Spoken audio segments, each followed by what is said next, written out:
What's up, guys? It's time for something crazy. I'm talking about a Disney Store Cars pack to unbox. So abracadabra, voila, here one is. We're gonna take a look at it today. Now, if you don't remember, I got this during an eBay hunt a long time ago. That was some months ago or some crazy time like that. So you can check out the eBay hunt if you want. But first, right now, let's take a look at this amazing pack. Pack was released from the Disney Store when Cars 2 was new. It's called the Save the Queen diecast set. There you can see the Disney Store logo, and you can see that there is a talking mater included. It says try me, so I'm gonna try it. Pressing the button.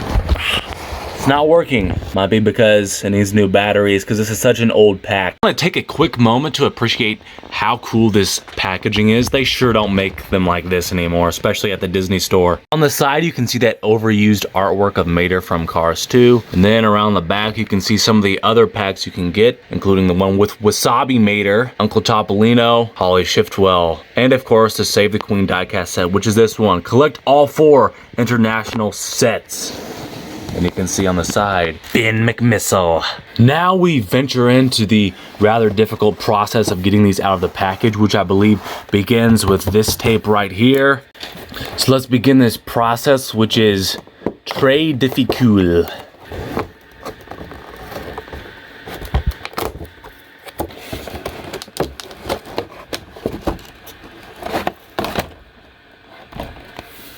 At least you know, with all this packaging, your Disney Store cars are safe until you open them.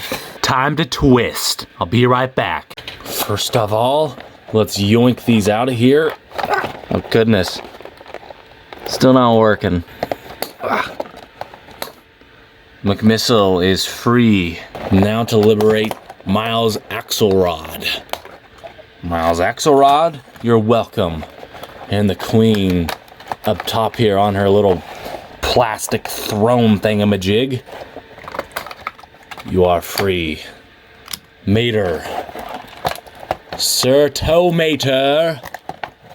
I almost got you, my man. Here you go. One more snip, and you are free. This is a fun batch of 4 Cars 2 diecast, and I'm telling you guys, the nostalgia I'm feeling with this is real. Just up here, we've got Miles Axelrod with this rather mellow tone of green. He's got a happy expression, but you know he's a dishonest guy. You can just tell, just look at his face. But he's got those blue eyes, and they did paint the inside of his mouth.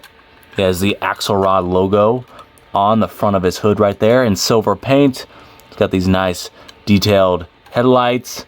On the side, you can see, even though this was brand new, for some reason, it has this streak of silver paint, so it's like a mistake that happened in the factory. Right here on the side, you can see he's got these detailed orange rims, which are very accurate to how he was portrayed in the movie. And then you can see the details around back. Alternate energy for his license plate. You can also see his red taillights back there. Now on the top, for the solar panel, you really don't see much in the way of any detailing at all, which is kind of unfortunate. Here we've got the Mattel version. You can see the main difference is that this one is bigger, and the expressions are also extremely different.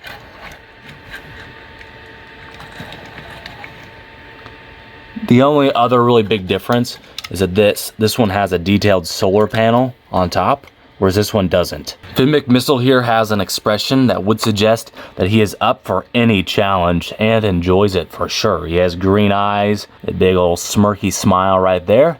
And on the front, you can see the McMissile logo, as well as his mustache grill on the front, looking very sweet. Also, love his silvery blue paint job, all the nice details, and you can see his fancy British rims right there as well as the detailing on the back, which says 314 Finn McMissile. On the bottom, you can see that he is supposed to be able to say something, where you flip this switch so it's on. Press this button.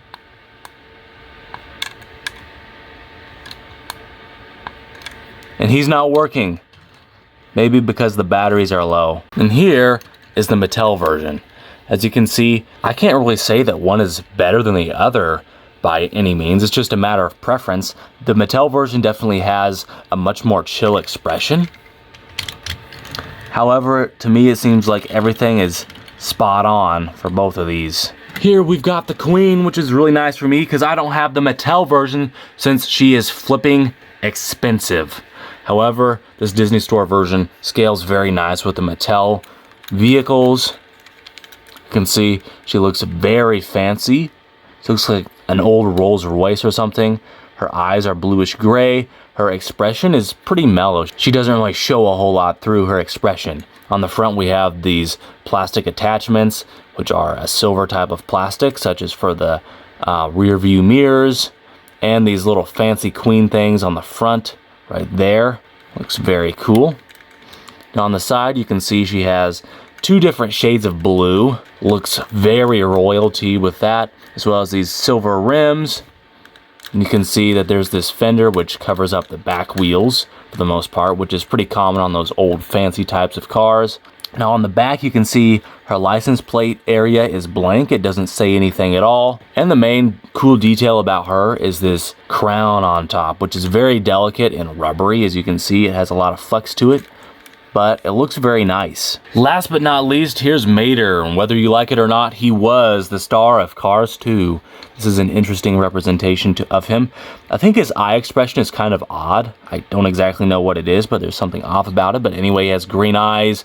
You can see his teeth right there on the front.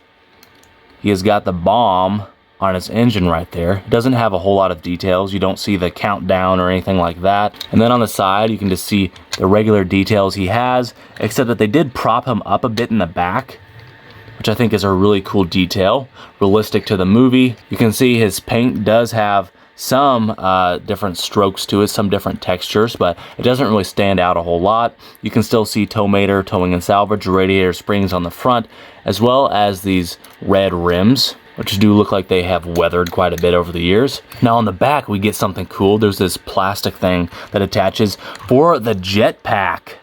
That's a cool little detail. And to make room for the Jetpack, his hook is propped up like this. You can still move it around a little bit. It's a very soft plastic, so very delicate. And you can see his license plate, which is A113. That, ladies and gentlemen, is Mater's license plate.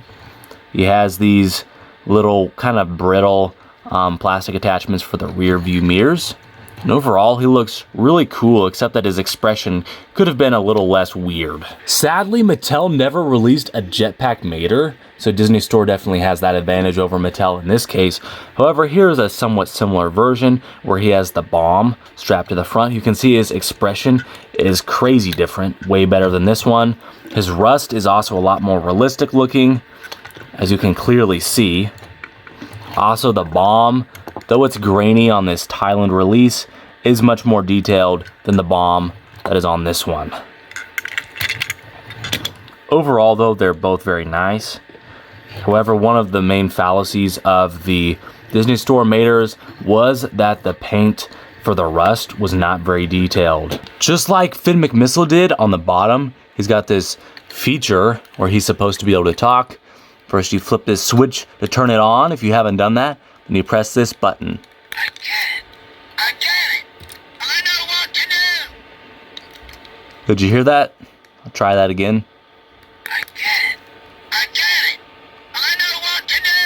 He knows what to do. Thank you guys for joining me down this trip of memory lane, taking a look at this old Disney Store set, which I really find very enjoyable. You could probably go to eBay and pick it up. I got mine for a fairly good deal of about $45 or $50, I believe, which is not too far off from what it retailed for back in the day.